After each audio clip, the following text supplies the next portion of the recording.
Oh, looks like here, hindi pa ito aparisyon. Parang huhulma pa lang. Yan o. Tapos saka magiging aparisyon. Yan o. Tinikita ko dito na mukhang meron ditong energy ng feels like new pero we'll see. Okay? But it looks like this person right here wants to have a connection based on emotions and feelings. But for some reason, a lot of passion and desire yung nakikita kong namumuo na ngayon kahit na humuhulma pa lamang ito, kahit na papunta pa lamang itong aparisyon. Aba, sino ba ito? Reveal yourself to me so that I can make chika with my collective Nakshis. Yan. So let us see who is this. Okay.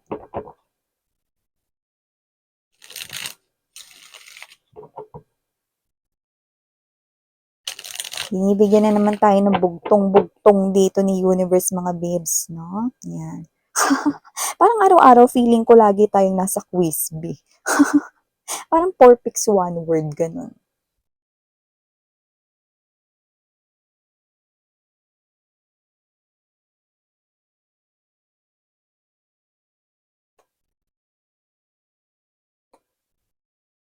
Oh! Wow! Actually, I'm hearing that song. Of course, you know that song na yung One Smile and I Die, only to be revived by you. Yeah. That was Parokya ni Edgar song. Okay? One Smile, no? At parang feeling niya mga babes, no, nakakahimatay, no, ang inyong smile. Parang nakakahimatay, no, na makita niya ang inyong smile, ganong klase ng energy, no. Tapos, ang magre-revive din nun ay walang iba kundi kayo. Ano? So, parang yung energy niya is hindi pa ako pwedeng mamatay. Kailangan ko pang makilala ang magandang dilag ni ito or ang makisig, no, na binata sa harapan ko. Yan, no? So, when we say harapan, no, I'm pertaining that this person here, nakita ka niya sa kanyang mga mata, no? But doesn't have to be na nakita mo din siya. Because here, no, nakikita ko rito na nakita ka niya, high chance, pero siya, hindi mo siya nakita. Ayan, no? May ganong klase ng energy, no? Because you're doing something. You're busy doing something else. Yan, no? So, let's keep moving. Ang taray no, no? Alam mo ngayong ondas, no? Itong energy na to, no? Patay na patay siya, no? Patay na patay siya sa iyo. Ayan, mga babes, no? Taray. Yan, see? Queen of Wands energy at the center of this reading. Meaning to say, nakikita po kayo nitong energy na to no, bilang talagang nagandahan siya sa inyo, nagwapuhan siya sa inyo, no?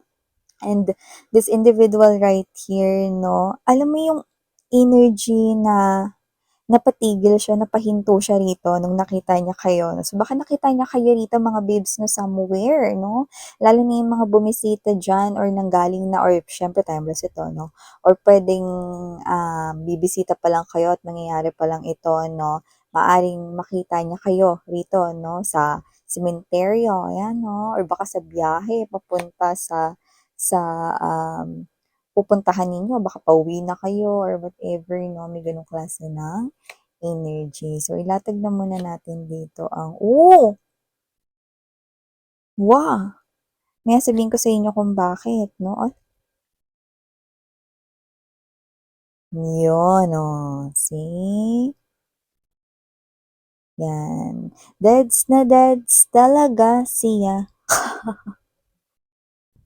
Deads na deads siya sa'yo rito, mga babes. So, yun yung mga babes na wala tayo ditong gender. Bye, lalaki, LGBT, lahat po kayo welcome, no? And hi and hello new subscribers. Ako po si Yan. Tuloy-tuloy welcome. And yun nga mga babes, no? Sa mga returning viewers, thank you po sa inyong walang sawang pagtambay at pag-antabay. So, mga mahal, no? Kung hindi nyo pa po knows, mayroon pa po tayong other channel. Ang link po is nasa description box ng reading na ito. Nilagay ko dyan, no? So, you may check that out.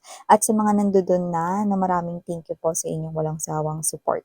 Meron tayo doon mga ina-upload na mga daily collective readings, no? Kaya anumang zodiac sign mo, welcome kang makinig at manood doon. Basta just take only what resonates. So, gaya nabanggit ko kanina, no, timeless din ito mga babes at ito ay posibleng nangyari na sa iba, nangyayari na ngayon, or pwedeng mangyayari pa lang no, in the future or hinaharap na. But here,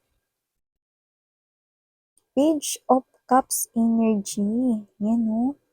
And the Nine of Pentacles energy. So, nakita ko rito, no, na meron ditong lumalabas na someone new, like a stranger, okay? At with this Ace of Pentacles energy, Page of Swords, and there's the Chariot card right here. First time, isang beses, una, no? Unang beses ka pa lang niya nakita, one time pa lang mga babes, no? Siya yung klase ng energy na napahinto, okay?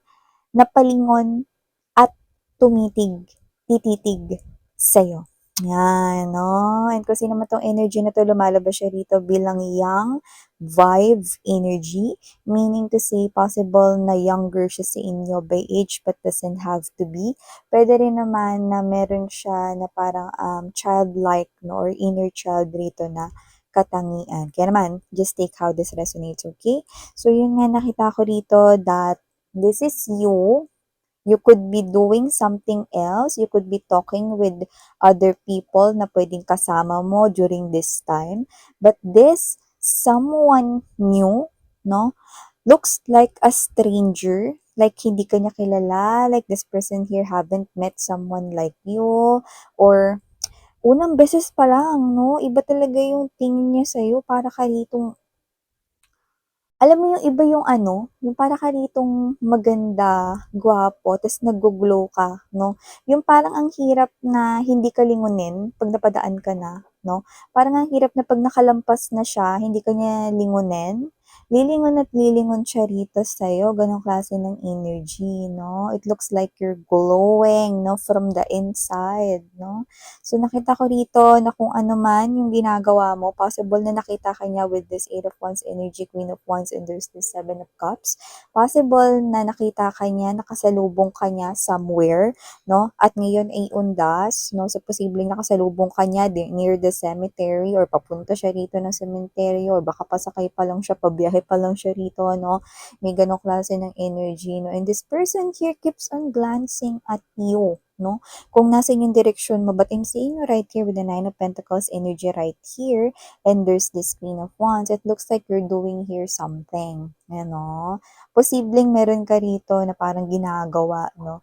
And yung iba, pwedeng hindi niya kayo rito nakita ng personal or malapitan, pero posibleng nakita niya kayo rito sa social media, no? And with the presence of money, it looks like, okay, yung iba sa inyo, possible na nakita ka niya, okay, dun sa yung social media na posibleng yun yung means of earning a living mo. So, posibleng nagla-live selling ka kasi nagbebenta ka ng mga products or items, no?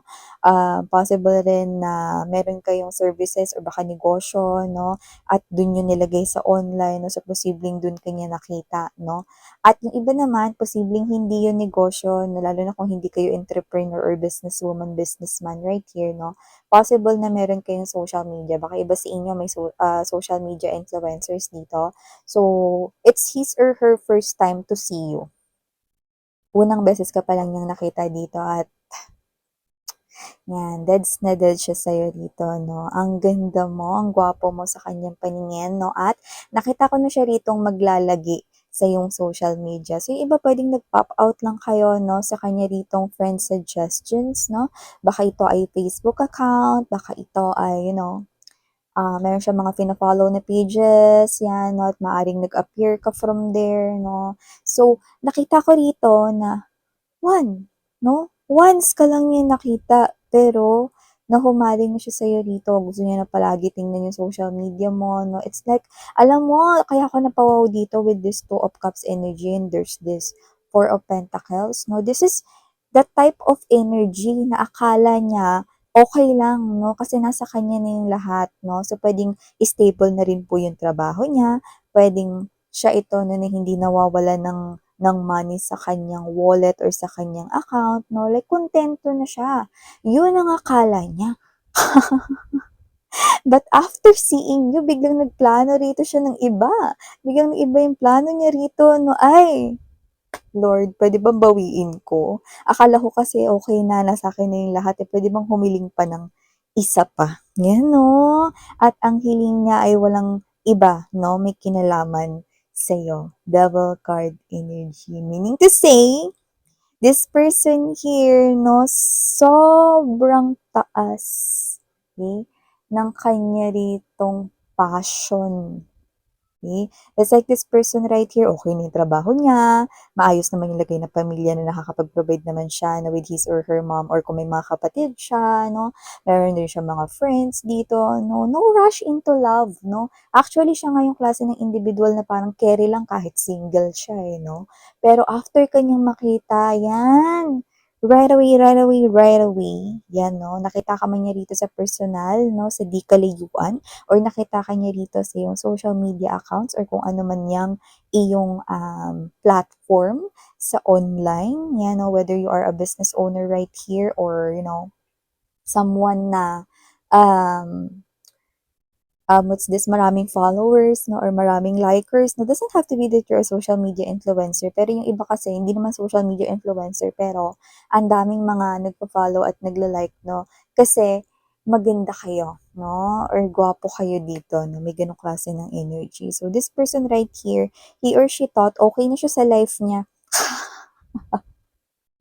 sabay bawi, ano, gusto niya daw mga babes na humiling pa ng isa, no? At kayo yung hiniling niya dito. Antaray, sabi ko sa inyo, deads na dead siya rito. Doon pa nga lang sa kanta na yun, mga babes, no? Na one smile, no? Isang ngiti nyo lang, pero hindi kayo nakangiti sa kanya, ha?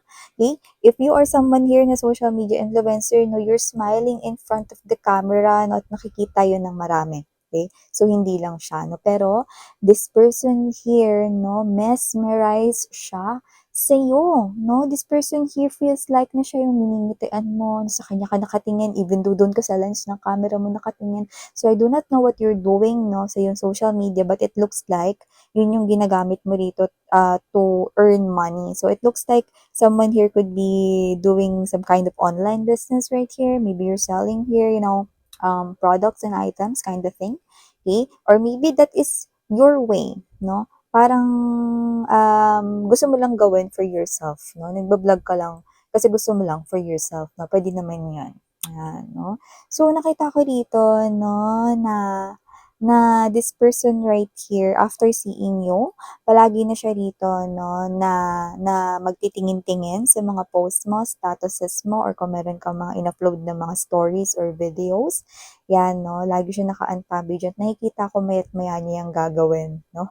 Kahit na i-on niya pa yung notification bell niya rito or whatever, no? Palagi siya rito para makasure kung natingnan niya na ba lahat dito, no? So, see, grabe pagkahumaling or grabe ang magiging pagkahumaling na sa'yo rito, no? It looks like, mga babes, no? This person here is physically far from you, pero gagawa siya rito ng paraan, no? To contact you. Yan, no? So, gagawin niya rito ang lahat para makontak niya kayo in any way possible. Kaya naman, prepare yourself na to meet this person right here na talagang makakaharap mo siya in person because this person here is so into you. Dads na dads siya sa'yo. Ano, parang hindi niya rin dito mawarian yung sarili niya rito, no? Siya to na hindi naman talaga as in, oo, may mga magaganda, may mga gwapo siyang nakikita sa paligid niya, no? Pero hindi yun yung tipong lilingunin, yan, no? Pero kayo, grabe, no? Iba, alam mo yung parang, alam mo yung energy na ano, yung tingin niya, magiging titig na. Yan. Patingin nga. Wow! See, isang hiling 'no, isang hiling daw mga bibs 'no, taray at ang hiling ay ikaw. With the Six of Cups energy, yes, these are actions right here being taken in the future. This person here will connect to you because you will give him or her a lot of positive vibes and para siya ditong timang na ngumingiti sa harap ng kanyang cellphone, 'yan 'no. At napapansin ito ng mga kanyang kaibigan at mga katrabaho, "Pre, ano ba 'yan, sino ba 'yang tinitingnan mo, patingin nga 'no." "Ay 'wag na, baka i-follow mo 'to." Dami-dami na nga nagpa-follow dito, hindi ko nga alam kung paano ko rito makakasingit, eh. "Wag na, dun ka." 'Yan 'no. So, dito parang pagdadamot ka niya, may gano'n tayong klase ng energy 'no. So, meron ding mga tao dito makakapansin na ngumingiti siya, blooming siya rito 'no. So, nakikita ko rito na araw-araw siya rito na magkakaroon ng energy na parang nahuhumaling siya sa'yo rito 'no. This person right here 'no is really, okay, na-mesmerize talaga siya sa inyong charm and beauty 'no, handsomeness ninyo, mga babe. So 'yan 'no, dahil magpapatuloy ito, mas lalo siya ritong gagawa ng paraan upang talagang makita, makaharap kayo, kayo, yung talagang connect talaga, 'yan 'no. So ito ang mga mensaheng nakuha ko para sa'yo, collective. Muli ako po si Yan, maraming salamat sa oras mo and again, hey, sarang heyo, love and light, annyeong.